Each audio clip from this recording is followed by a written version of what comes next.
नमस्कार, स्वागत है आपका संसद टीवी की खास पेशकश संवाद में। मैं हूं कृति मिश्रा और आज हमारे साथ बेहद अहम और महत्वपूर्ण मेहमान हैं हमारे शो पर देश के कृषि और किसान कल्याण मंत्री नरेंद्र सिंह तोमर जी। सर, स्वागत है आपका संसद टीवी पर और बहुत बहुत धन्यवाद हमसे बात करने के लिए।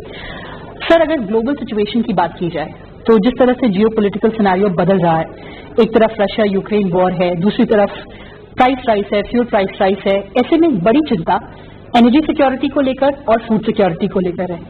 भारत के लिए आप क्या चिंताएं देखते हैं और क्योंकि कृषि क्षेत्र में आत्मनिर्भरता साथ ही साथ एक्सपोर्ट्स पर बहुत फोकस है, तो कितनी चुनौतियां और कितनी अपॉर्चुनिटीज भारत के लिए? भारत सरकार नरेंद्र मोदी जी के नेतृत्व में कृषि और किसान दोनों के प्रति ही प्रतिबद्ध है।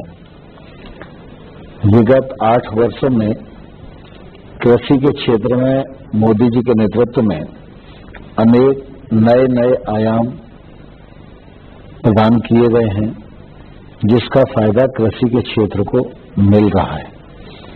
कृषि का क्षेत्र सामान्य तौर पर चुनौतियों से भरा हुआ है। सब तरफ अनुकूलता भी हो तो भी कृषि को और किसान को प्रकृति पर निर्भर रहना पड़ता है। वैसे तो प्रधानमंत्री नरेंद्र मोदी जी ने प्रधानमंत्री फसल बीमा के माध्यम से देश के किसानों को एक बड़ा सुरक्षा कवच दिया है और मुझे कहते हुए प्रसन्नता है कि विगत वर्षों में फसल बीमा योजना जब से लागू हुई है तब से कहीं किसान का अगर नुकसान हुआ है तो इंश्योरेंस कंपनी के माध्यम से 1,24,000 करोड़ रुपया उनके नुकसान की भरपाई कराने की एक सफलतम कोशिश हुई है।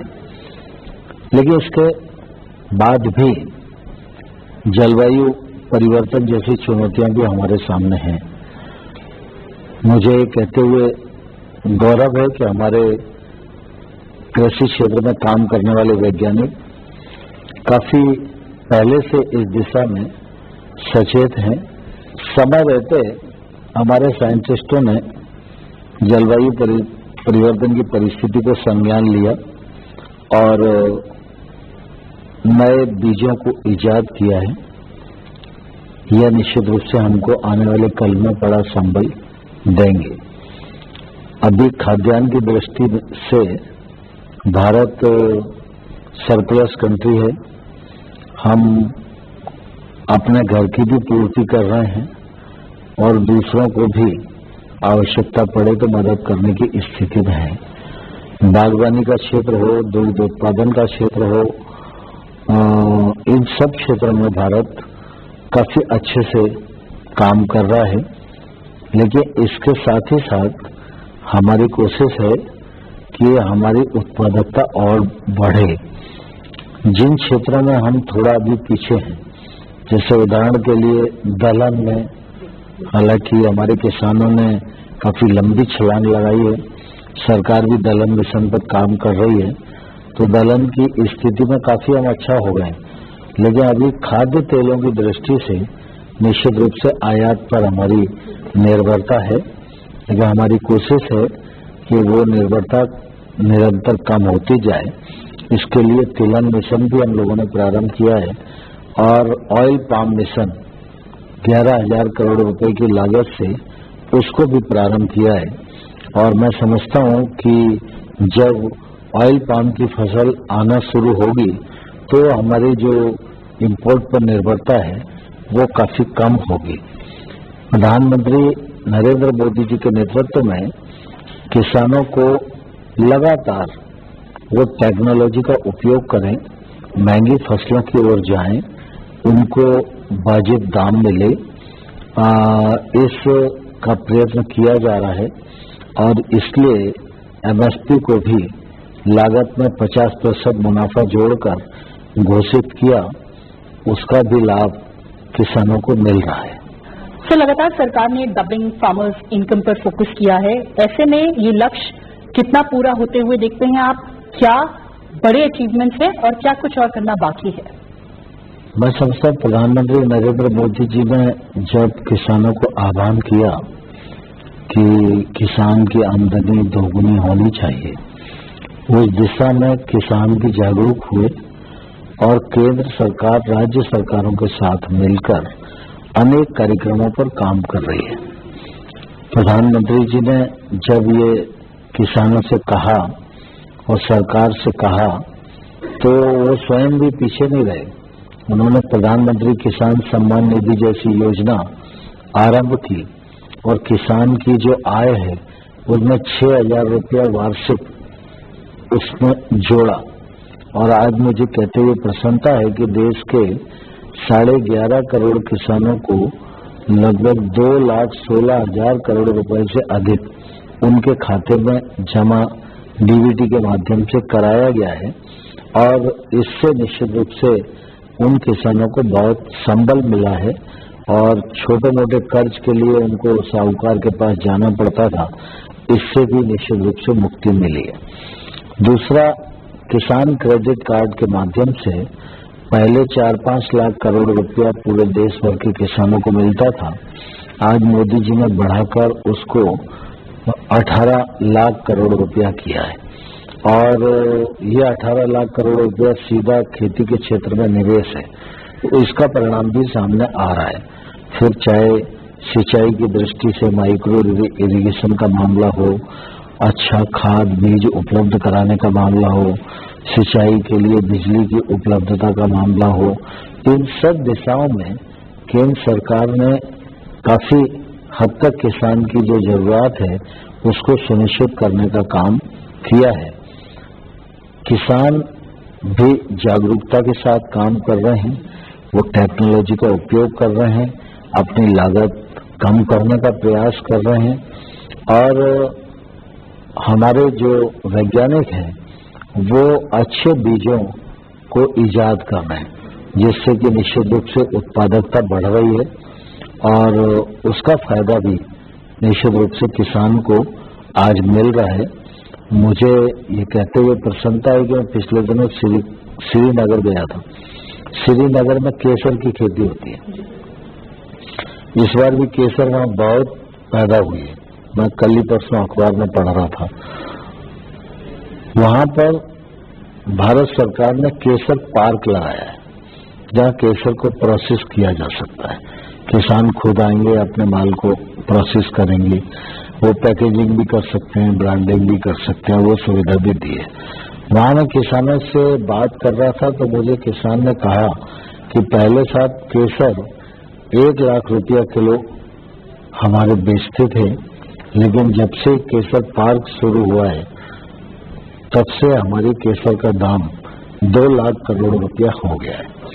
मैं समझता हूं कि इन वर्षों में जो खेती के क्षेत्र में काम हुआ है, चाहे वो एफपीओ बनाने का विषय हो, चाहे केसीसी को बढ़ाने का विषय हो, चाहे एग्रीकल्चर इंफ्रास्ट्रक्चर फंड में के उपयोग का सवाल हो और चाहे आदान को आसानी से उपलब्ध कराने का विषय हो, अच्छे बीजों की उपलब्धता का मामला हो, उसके परिणाम स्वरूप किसानों की आय बड़ी मात्रा में बढ़ी है। लेकिन अगर कोई उदाहरण के रूप में देखना चाहे तो ये आजादी का 75वां साल है, इसलिए हमारा भारतीय कृषि अनुसंधान परिषद ने देश भर में जो लाखों किसानों की आय दोगुनी से अधिक हुई है, उनमें से कुछ लोगों को लिपिबद्ध करने का प्रयास किया है, डॉक्यूमेंटेशन किया है। ऐसे 75,000 किसानों का डॉक्यूमेंट बनाया है जिनकी आमदनी दोगुनी से अधिक हुई है और इस दिशा में निरंतर काम करते रहने की जरूरत है, क्योंकि खेती में निरंतरता जरूरी है और चुनौतियों को एड्रेस करते रहना जरूरी है, जिसके लिए भारत सरकार पूरी तरह प्रतिबद्ध है। सर, आपने टेक्नोलॉजी की बात कही और उत्पादकता की बात कही, तो 2 बहुत बड़े फोकस एरियाज हैं सरकार के। लगातार सरकार जीएम क्रॉप्स की बात करती आ रही है और ड्रोन टेक्नोलॉजी की भी। ऐसे में किसानों में कितना एक्सेप्टेंस देखते हैं आप? केंद्र सरकार और राज्य सरकार के संस्थान हैं, उनको हम ड्रोन खरीदने के लिए 100% सब्सिडी दे रहे हैं। बाकी सामान्य जो लोग ड्रोन खरीदना चाहते हैं उनको 40% सब्सिडी दे रहे हैं। SC ST महिला और एग्रीकल्चर के जो पढ़ के स्टूडेंट निकलते हैं, अगर ये लोग उस पर काम करना चाहते हैं तो सरकार 50% सब्सिडी देती है। अभी ये शुरुआत है, लेकिन ड्रोन टेक्नोलॉजी का उपयोग होगा तो निश्चित रूप से एक तो फर्टिलाइजर और पेस्टिसाइड जो बर्बाद होता है उसकी बचत होगी। दूसरा, जब किसान अपने खेत में उसे छिड़कता है तो किसान के ऊपर भी वो गिरता है, उसकी खुशबू भी किसान के संपर्क में आती है। इसके कारण मानव शरीर पर भी दुष्प्रभाव होता है और हाथ से जो काम करते हैं तो उसमें समय भी बहुत लगता है। ड्रोन टेक्नोलॉजी के आने से एक तो जो छिड़काव है उसमें मटेरियल की बचत होगी, दूसरा मानव शरीर पर जो दुष्प्रभाव होता है उससे किसान बच सकेगा और किसान का समय भी बच सकेगा। कम समय में वो ज्यादा इलाके में छिड़काव कर सकता है। सर, भारत के प्रस्ताव में यूएन ने 2023 को मिलेट ईयर घोषित किया है। क्या एफर्ट्स हैं आपके मंत्रालय की तरफ से अवेयरनेस बढ़ाने के लिए, और मिलेट हमारे लिए क्यों इतनी जरूरी है? मिलेट्स यानी मोटा अनाज, ये हमारी भारतीय फसल है और स्वाभाविक रूप से देश में इसका काफी मात्रा में उपयोग होता है। आज भी मिलेट्स के उत्पादन की दृष्टि से देखें तो दुनिया में हम अग्रणी अवस्था में है और लगभग जो वैश्विक उत्पादन है उसमें हमारा 18% से अधिक योगदान है। आज हम खाद्यान्न की दृष्टि से अधिशेष राष्ट्र हैं। हमारे पास खाद्यान्न की कोई कमी नहीं है, गेहूं है, चावल है, दलहन है, तिलहन है। लेकिन मैं समझता हूं आज समय आ गया है कि जो हम खाते हैं उसमें पोषकता का प्रभाव होना चाहिए और वो पोषकता का अभाव वर्तमान समय में नहीं दिखाई दे रहा है और इसलिए स्वाभाविक रूप से यह आवश्यक है कि पोषक तत्वों की पूर्ति मनुष्य के शरीर में हो सके, इसलिए वो मिलेट्स का उपयोग करें। मिलेट्स हमारे देश का अनाज है और बहुत ही प्रतिष्ठा के साथ इसका उपयोग किया जाता रहा है, लेकिन जैसे जैसे गेहूं और धान की प्रचुर मात्रा हुई तो ये गरीबों का भोजन हो गया और इसको थाली में जो सम्मान था वो कम हो गया। तो स्वाभाविक रूप से थाली में मिलेट्स पुनः सम्मान प्राप्त कर सके, जिससे पोषक तत्वों की पूर्ति आदमी के शरीर में हो सके, इसलिए भी यह आवश्यक है। दूसरा, मिलेट्स हमारा भारतीय उत्पादन है और मिलेट्स को जो किसान उत्पादन करते हैं उनके लिए विशेष बात यह है कि वो वर्षा आधारित क्षेत्र में भी कर सकते हैं, कम पानी में भी कर सकते हैं, बिना फर्टिलाइजर के भी कर सकते हैं।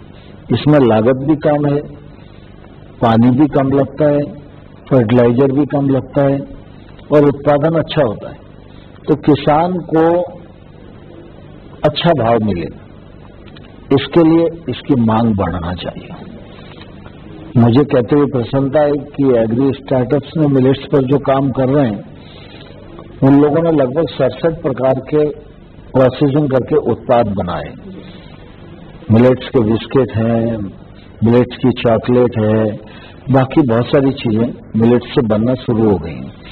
इसके लिए दुनिया में बाजार की उपलब्धता है, तो आर्थिक दृष्टि से भी ये मामला जुड़ा हुआ है और प्रधानमंत्री नरेंद्र मोदी जी की हमेशा ये कोशिश रहती है कि जो हमारा प्रोडक्ट है वो दुनिया में सम्मान पाए और इसलिए जब प्रधानमंत्री जी ने योगा की बात की तो पूरी दुनिया में योगा डे मनाया जाने लगा और 2018 में संयुक्त राष्ट्र में प्रधानमंत्री जी ने मिलेट्स ईयर मनाने की बात कही थी।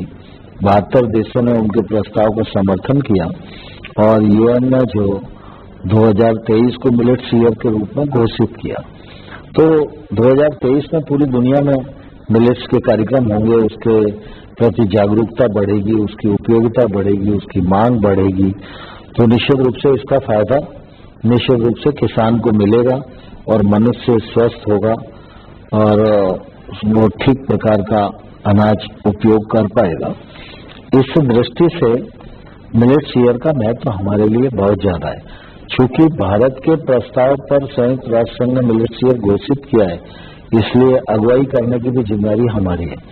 और 2023 तो जनवरी में शुरू होगा, लेकिन वर्ष भर भारत सरकार अपने समस्त उपयोगी विभागों के साथ मिलकर लगातार इसके मामले में जागरूकता बढ़ा रही है। जो मंत्रालय हैं उनके साथ मिलकर हम काम कर रहे हैं। जैसे शिक्षा मंत्रालय है तो उसमें मध्याह्न भोजन है, तो मध्याह्न भोजन में मिलेट्स का उपयोग बढ़े। बाकी टूरिज्म मिनिस्ट्री है तो टूरिज्म के जो होटल हैं उसमें भी मिलेट्स परोसा जाए। इसके लिए हम लोगों ने सेफ की प्रतिस्पर्धा भी कराई थी। अभी लगभग 100 देशों के एम्बेसडर के साथ भी हम लोगों ने मिलेट्स के लंच का कार्यक्रम किया था। कल हमारा सांसदों के साथ ये भोजन का कार्यक्रम है और उसके बाद 22 तारीख को हम प्रेस के साथ ये करने वाले हैं।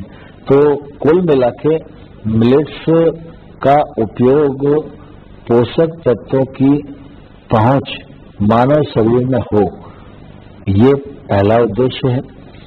गरीब क्षेत्र में रहने वाले लोग मिलेट्स का भरपूर उपयोग करें, जिससे कुपोषण जैसी परिस्थितियों से हमारा देश बाहर निकले।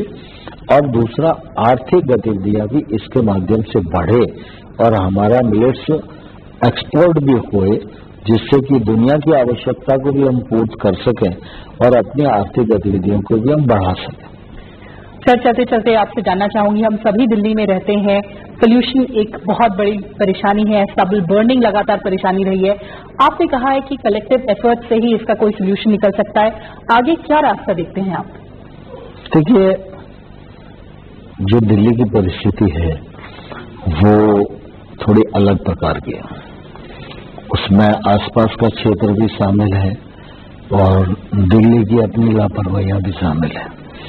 मैं समझता हूं कि वर्तमान समय में हम सब लोगों की सामूहिक जिम्मेदारी है, जल की बचत करें, पर्यावरण को अच्छा रखें, स्वच्छता पर पर्याप्त मात्रा में ध्यान दें और जिन 5 तत्वों से मिलकर शरीर बना है, चाहे वो हमारी भूमि हो, चाहे अग्नि हो, चाहे वायु हो, चाहे आसमान हो, ये सब प्रकृति के द्वारा प्रदत्त हैं।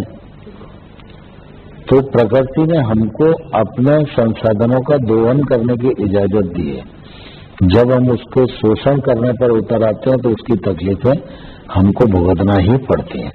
इसलिए हर इंसान को, हर राजनीतिक दल को, हर संस्था को ये कोशिश करना चाहिए कि प्राकृतिक संस्थानों के दोहन तक हम सीमित रहें। सर, बहुत बहुत धन्यवाद हमसे बात करने के लिए।